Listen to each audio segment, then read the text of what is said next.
Graça e paz, queridos, boa noite a todos. Primeiro domingo do ano, amém?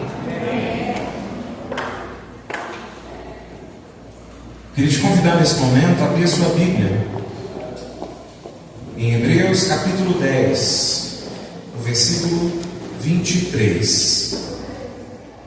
Hebreus capítulo 10, versículo 23.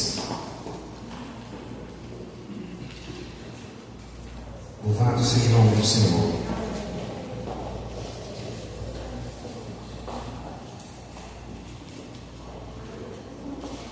Quem achou, diga glória a Deus. Quem não achou, diga misericórdia. Eu vejo umas folhinhas balançando, não ouviu misericórdia, mas umas folhinhas. Para aqueles que estão anotando, o tema da pregação de hoje, primeiro domingo do ano, não poderia ser diferente. Então, para você que está anotando, anote aí: firme nas promessas. Diga comigo: firme nas promessas. Hebreus capítulo 10, versículo 23 diz: guardemos firme a confissão da esperança, sem vacilar, pois quem fez a promessa é fiel. Amém? Voltemos agora para o telão e vamos juntos ler mais uma vez esse versículo na versão NAA, que é a que está ali. Todos juntos, 1, 2, 3 e guardemos firme a confissão da esperança, sem vacilar, pois quem fez a promessa é fiel. Amém? Glória a Deus, glória a Deus. Meus irmãos, que a graça do nosso Senhor Jesus Cristo esteja sobre nós hoje, nesta noite, em nome de Jesus. Começar um novo ano é sempre um novo desafio e sempre carrega um peso espiritual muito grande. Diga comigo: peso espiritual.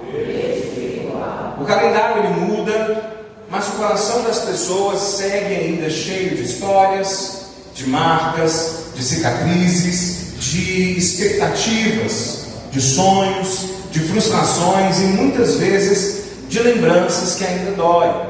A data muda, mas o nosso interior continua com as mesmas feridas, com as mesmas cicatrizes, com as mesmas expectativas, com os mesmos desejos e muitas vezes com as mesmas dores. Alguns entram no novo ano cheio de planos, outros já entram concentrados em apenas tentar não desistir. Talvez hoje você esteja aqui com fé, diga amém, mas ferido, esperando, mas com o sentimento de que já está esperando há tempo demais. E é exatamente por isso, queridos, que o Espírito Santo nos direcionou para que esse ano nós tivéssemos como lema: firme nas promessas de Deus. E isso não é apenas um slogan bonito. Aí alguém pode dizer: ah, pastor, mas nem é bonito. Eu achei, então, para mim não é só um slogan bonito. Ele é muito mais do que isso. Ele é um chamado espiritual. Diga comigo: um chamado espiritual.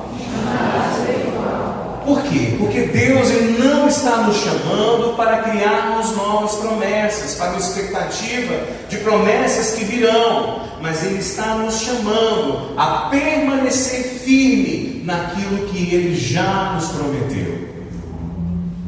Ao iniciar, queridos, esse novo ciclo, um novo ano, nós somos muito tentados sempre a colocar a nossa confiança em metas, em mudanças externas.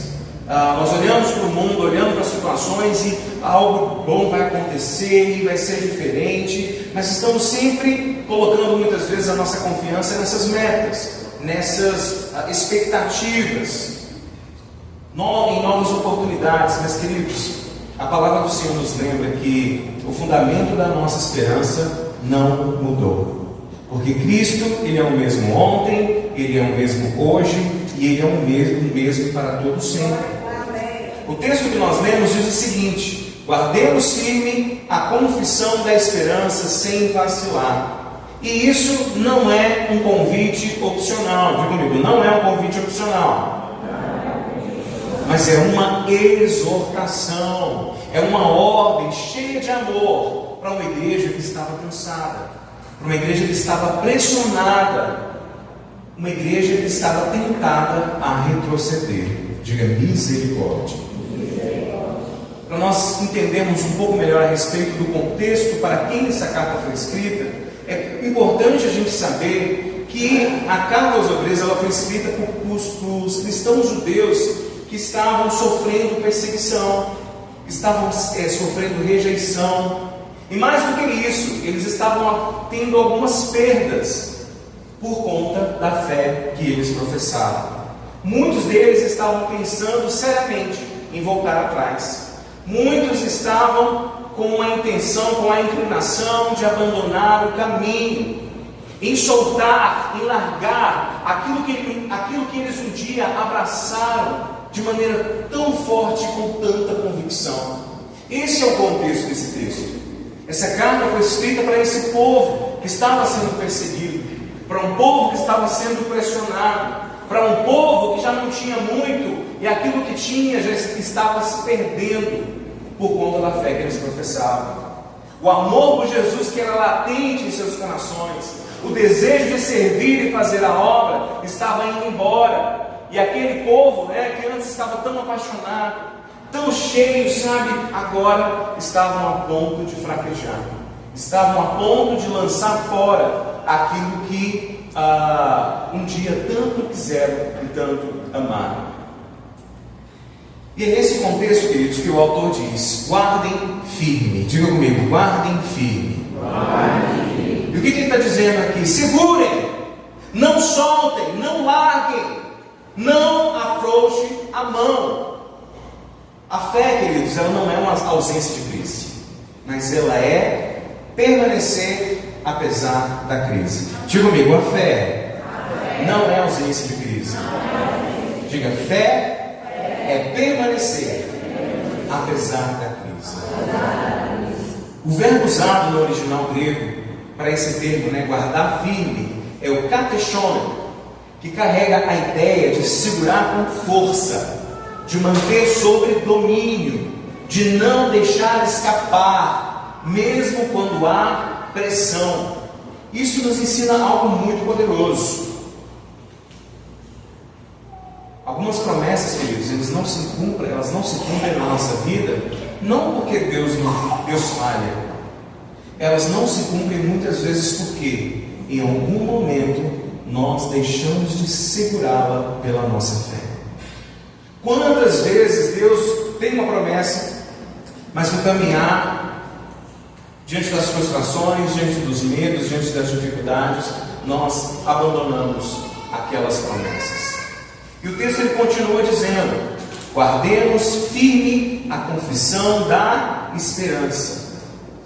Isso nos leva então ao primeiro princípio, um grande princípio para 2026, que é o firme na confissão. Diga comigo, firme na confissão. Firme na confissão. Queridos, e confissão aqui vai muito além do que um pensamento positivo.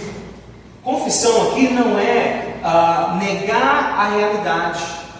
Confissão aqui é alinhar a boca com aquilo que Deus já declarou. É falar, é colocar para fora aquilo que Deus já confirmou, aquilo que Deus já disse que faria. Essa confissão aqui. A Bíblia diz que com o coração se crê, mas com a boca se confessa. As coisas precisam estar alinhadas. Com o coração se crê, mas com a boca você confessa. E a palavra, queridos, traduzida como confissão no original também é ten homologia, que quer dizer o seguinte: dizer a mesma coisa.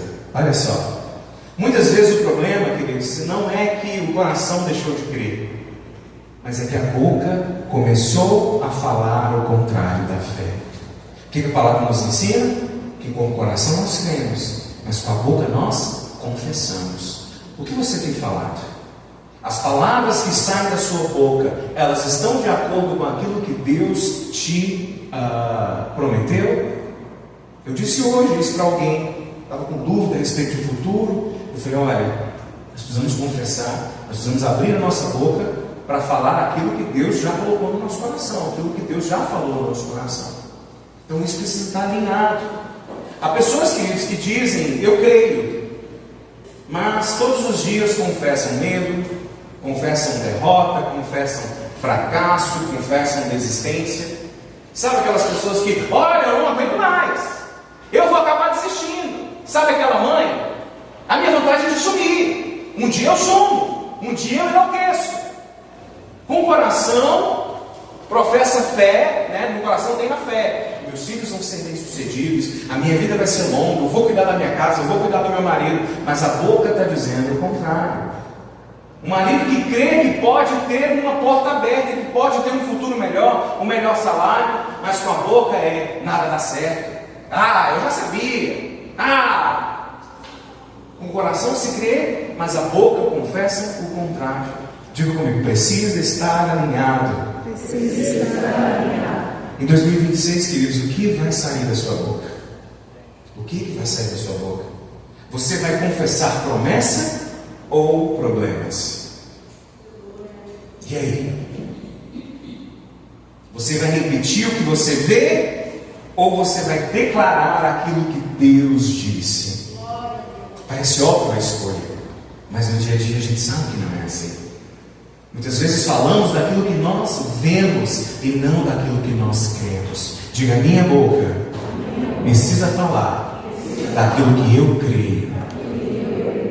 A confissão da esperança, queridos, ela não ignora a dor, mas ela recusa a fazer da dor a palavra final. Eu achei isso tão forte que eu vou repetir. A confissão da esperança não ignora a dor, mas se recusa a fazer da dor a palavra final. O crente, queridos, nós como crente, nós podemos chorar. Podemos chorar. E eu sou um crente chorando demais. Não é chorar da vida dos outros, de chorar sobre a vida, não. É chorar diante de Deus, é de me emocionar com a glória de Deus, é de me emocionar com aquilo que Deus faz. Me emociono com o filme também, com o desenho, com Toy Story.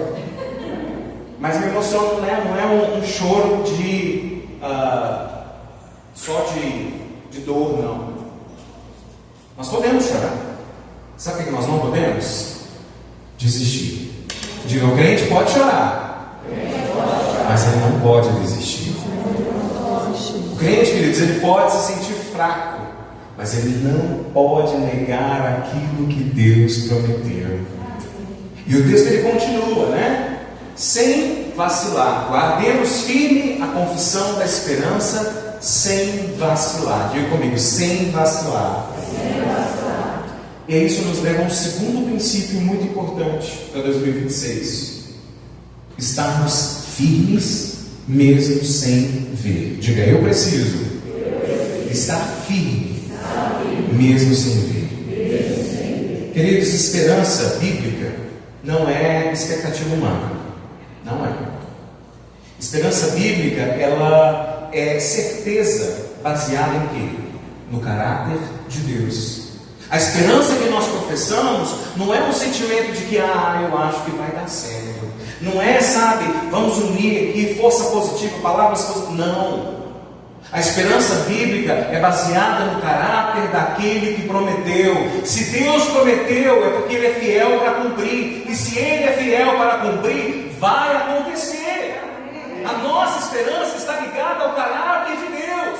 Não é um sentimento positivo, não é um achômetro, não é um desejo de achar que as coisas vão melhorar. É a convicção baseada na fé de quem é Deus. E digam, meu Deus é fiel. Nosso Deus é fiel.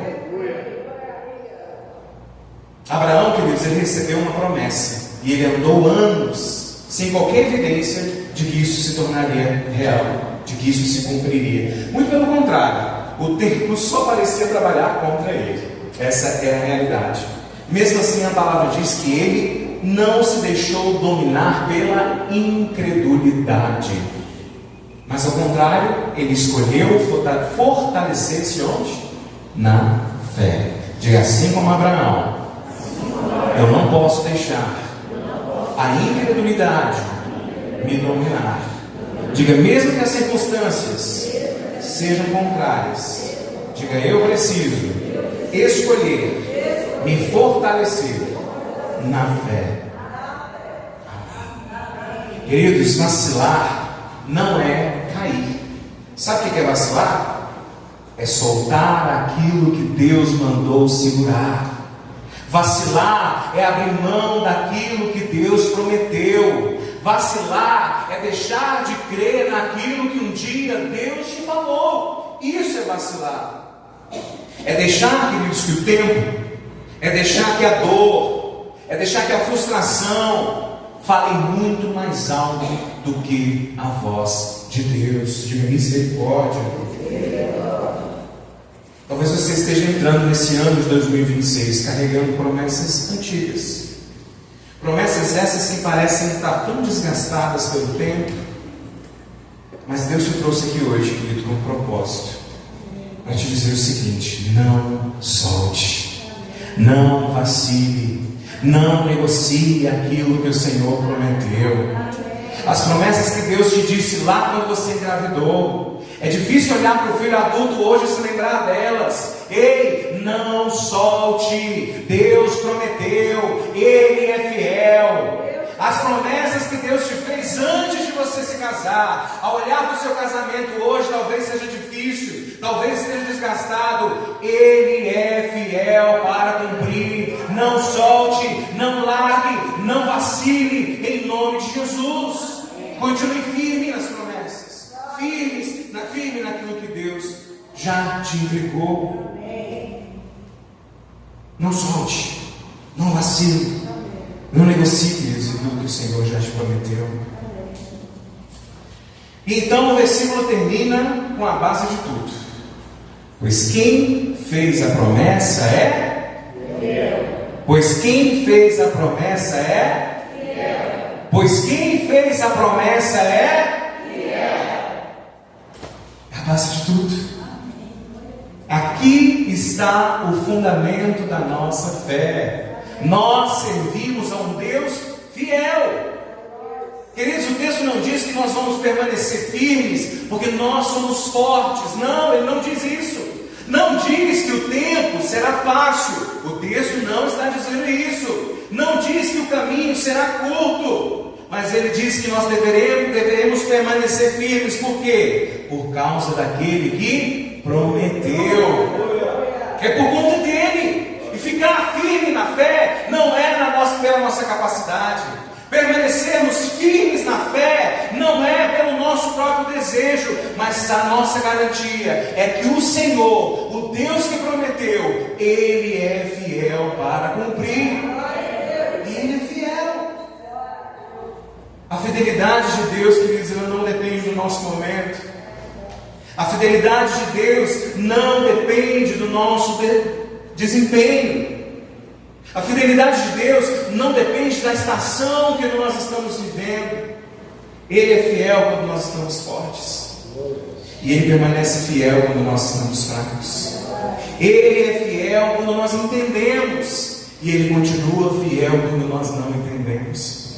Quando nós olhamos para as circunstâncias e nós não conseguimos entender. Mas Ele não muda. Ele continua sendo fiel. Ele continua. As misericórdias do Senhor se renovam a cada manhã. Sabe por quê? Não é porque nós merecemos não, queridos, mas é porque Ele é fiel. Ele é fiel. Aleluia! Ele é fiel. Irmãos, 2026 pode até ter lutas, mas será um ano em que nós não desistiremos. Amém. Um ano não será um ano de desistência para aqueles que desejam e que vão permanecer firmes na promessa. Não será um ano sem desafios, não será. Mas será um ano de posicionamento espiritual em nome de Jesus. A palavra do Senhor nos diz: nós, porém, não somos dos que retrocedem. Quem aqui está com desejo de retroceder, diga até hoje, não mais, porque eu entendo que eu preciso estar firme na fé. Professe isso no seu coração. Nós não somos dos que retrocedem. Não somos. Essa é a nossa identidade. Essa é a nossa postura. Esse é o nosso compromisso diante de Deus. Você pode dar glória a Deus aí? Glória a Deus.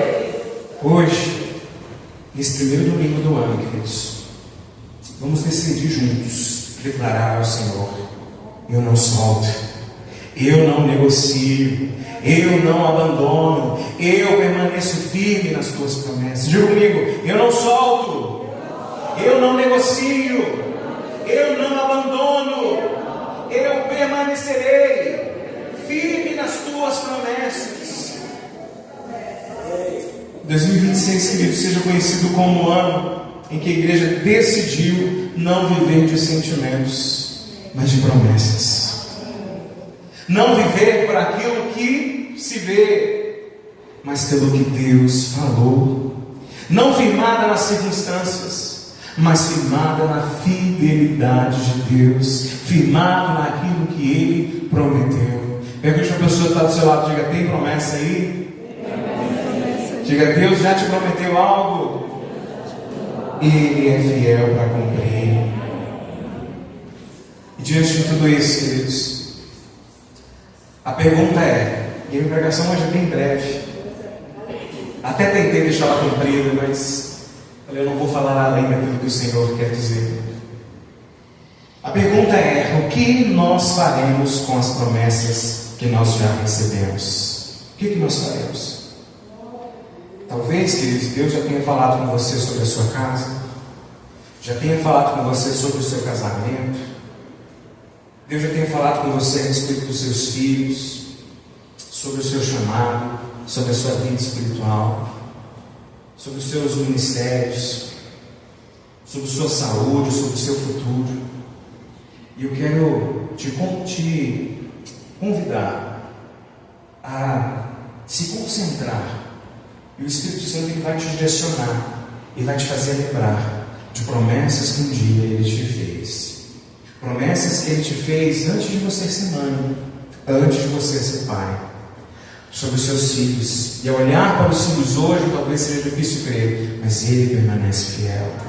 Deus vai te fazer lembrar, o Espírito Santo de Deus já está te fazendo lembrar de promessas que Ele te fez antes de você se casar, ou no início do seu casamento.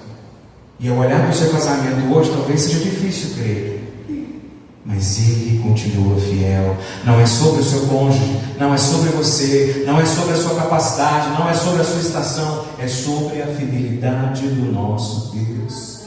Ele tem poder para fazer, Ele tem poder. E se a coisa está fora do eixo, o que a gente precisa fazer? Clamar: Senhor, não estou vivendo de acordo com aquilo que o Senhor prometeu. Deus tem uma promessa, mas tudo está caminhando do lado oposto. Eu quero andar de encontro à promessa. Eu quero ir de encontro à minha promessa. O meu marido não está do jeito que o Senhor prometeu, mas eu creio que o milagre vai acontecer. Ei, se o marido é crente, chega com ele e conversa: ei, Deus já nos deu essa direção, nós não estamos caminhando nessa direção, nós precisamos caminhar rumo à promessa que um dia Ele nos deu. Queridos, casamento é comunicação. A gente precisa conversar, a gente precisa alinhar. Não está funcionando, não é desistir não, é ajustar. Relacionamento com os filhos, às vezes os pais acabam desistindo. Eu já vi muito pai falando assim: eu já fiz o que eu tinha de fazer. Seu filho está vivo? Tem muito para fazer ainda. Você está vivo? Tem muito para fazer. Ah, mas já casou, não é mais minha responsabilidade. Não é responsabilidade, mas eu tenho certeza que ver bem, ver feliz, ver pleno, vivendo as promessas de Deus vai alegrar seu coração. Então posicione-se, tome posse em nome de Jesus. Por isso a aplicação dessa palavra é muito simples, mas muito profunda. Segure o que Deus mandou você segurar. Revisite as promessas, volte à palavra. Pare de negociar aquilo que Deus já te confirmou. Não troque promessas por alívio momentâneo. Não troque fé por explicação. Não troque esperança por pressa. Quantas vezes nós trocamos a esperança pela pressa? Sara trocou a esperança pela pressa. E um turbilhão aconteceu. Não sejamos como Sara, mas que sejamos convictos de quem é Deus Não é do nosso tempo, não é do nosso jeito, mas é do tempo dele e do jeito dele. E quando acontecer, será extraordinário. Porque as promessas de Deus são extraordinárias. Em 2026, algumas decisões espirituais elas vão precisar ser renovadas. Decidir permanecer quando seria mais fácil desistir.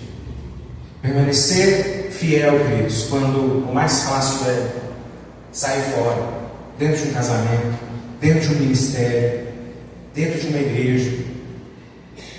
Muitas vezes é muito mais fácil desistir, mas nós não somos dos que retrocedem.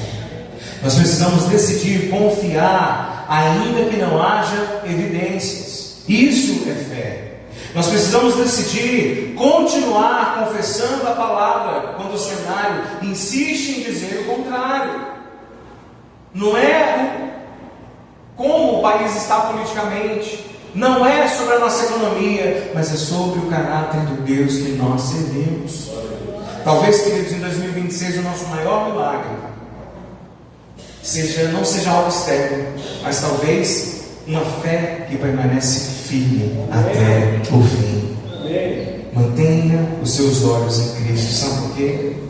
Cristo é o conteúdo da confissão. Ele é o fundamento da esperança. E Ele é a garantia da promessa. Eu quero te convidar a ficar de pé nesse momento. E você que trouxe o seu prospecto, pegue. Você que não trouxe, você que não recebeu, você não esteve aqui no culto da virada, eu quero pedir para alguém da secretaria, por favor, pegar. Tem alguns aqui, mas aí na secretaria também tem. Se você não pegou, levante a mão assim para alguém da secretaria e vai. O pessoal está vindo, pode permanecer com a mão levantada. Mas se você já pegou e você já escreveu, ontem à noite ainda, até mandei no grupo da igreja, uma direção, né, pedindo, olha, escreva, não deixe de escrever, mas às vezes não deu tempo, às vezes você ainda não recebeu uma direção daquilo que é para ser escrito. Mas faça isso quanto antes. Se você não tem o seu, ou pegou, ou perdeu talvez, pode pegar de novo. Mas não deixe, queridos, de escrever os seus autos pessoais aqui. Mas eu preciso que você entenda algo. Esse papel não é um papel mágico. Não é. Mas ele é um ponto de contato para quê? Para gerar fé nos nossos corações. E você dizendo diante de Deus, né? Senhor, eu não estou aqui escrevendo desejos vazios, mas estou escrevendo aqui aquilo que eu decidi segurar pela fé. E é o que nós vamos declarar durante esse ano. Nós vamos orar durante esse ano. Esse prospecto não é para ser visto só quando alguém aqui em cima pede, não. Mas ele deve estar nas suas mãos, nos seus momentos de oração. Deve estar na sua mente, nos seus momentos devocionais, nos seus momentos de clamor. E eu creio que Deus fará milagres extraordinários. E nós queremos que testemunhos extraordinários virão. E nós vamos orar por isso ao longo do ano. E nós vamos testemunhar aquilo que Deus fará. Eu até coloquei isso lá no grupo. Porque promessas guardadas com fé produzem testemunhos no tempo certo. Que 2026, querido, seja marcado por uma igreja firme nas promessas, firme na confissão, firme na esperança, firme na fidelidade daquele que prometeu. Porque os céus e a terra, isso passarão, mas as promessas do Senhor, elas são para sempre. Fiel é aquele que prometeu. Pega o seu prospecto aí, feche os seus olhos. Senhor, nosso Deus e Pai, nós nos colocamos diante de Ti com esses prospectos erguidos, Senhor, não como um gesto religioso, mas como um ato de fé e entrega. Senhor, cada prospecto aqui levantado representa sonhos, representa, Senhor, alvos, representa, Senhor, promessas, decisões e áreas da nossa vida que nós colocamos hoje aqui no Teu altar. Senhor, Tu conhece o coração, o Senhor conhece cada história, cada lágrima que talvez não foi escrita aqui, mas que o Senhor vê. Pai, nós declaramos em nome de Jesus que nós não estamos firmados em sentimentos, não estamos firmados em circunstâncias ou possibilidades humanas, mas na fidelidade daquele que prometeu. Pai, nós rejeitamos hoje toda incredulidade, todo desânimo e toda voz que tenta nos fazer soltar aquilo que o Senhor nos mandou segurar. E nós clamamos neste lugar, Senhor, renova a nossa fé. Pai, nós reafirmamos a nossa esperança em Ti. Pai, nós escolhemos permanecer firmes em Ti. Senhor, que ao longo de 2026, cada promessa aqui representada seja guardada no coração e confessada com a boca e vivida com perseverança em nome de Jesus. Que aquilo que vem do Senhor se cumpra no tempo certo, da maneira certa, para a glória do Teu nome. Senhor, sela este propósito no nosso espírito. Senhor, fortalece, ó Pai, os cansados. Deus, restaura os abatidos. Pai, confirma a fé dos que quase já desistiram. Deus, em nome de Jesus, e quando os testemunhos começarem a surgir, que toda honra, toda glória, todo louvor sejam dados somente a Ti. Pai, nós oramos com fé, firme nas promessas, confiados no Teu caráter, porque fiel é aquele que prometeu. O Senhor é fiel, e nós nos colocamos, Senhor Jesus, debaixo da Tua fidelidade, confiando, crendo nas Tuas promessas, com o entendimento de que o Senhor tem coisas extraordinárias para fazer em nós e através de nós. Pai, em nome de Jesus Cristo, aqueles que já escreveram, Senhor Jesus, nós declaramos, Senhor Jesus, que eles não esqueçam, e que eles clamem, e que eles vivam. Aqueles que ainda não escreveram, que o Teu Espírito os inspire a escrever aquilo que vem do Teu coração. Deus, em nome de Jesus, promessas que o Senhor já fez, ou aquilo, Senhor, ou alvos que eles desejam alcançar, posicionamentos, Senhor Jesus, que precisam ter, coisas que precisam recomeçar, hábitos que precisam mudar. Pai, em nome de Jesus, nos declaramos êxito. Em nome de Jesus Cristo, meu Pai, que ao terminar 2026, sejamos uma igreja mais forte, sejamos uma igreja com mais fé, sejamos, Senhor Jesus, uma igreja ainda mais convicta de quem o Senhor é. Pai, em nome de Jesus Cristo, nós confiamos em Ti, e nós colocamos a nossa esperança em Ti, e declaramos, nós permaneceremos firme nas Tuas promessas, em nome de Jesus. E se você crê nisso, aplauda o nome do Senhor Jesus, e glorifique em nome de Jesus. Em nome de Jesus.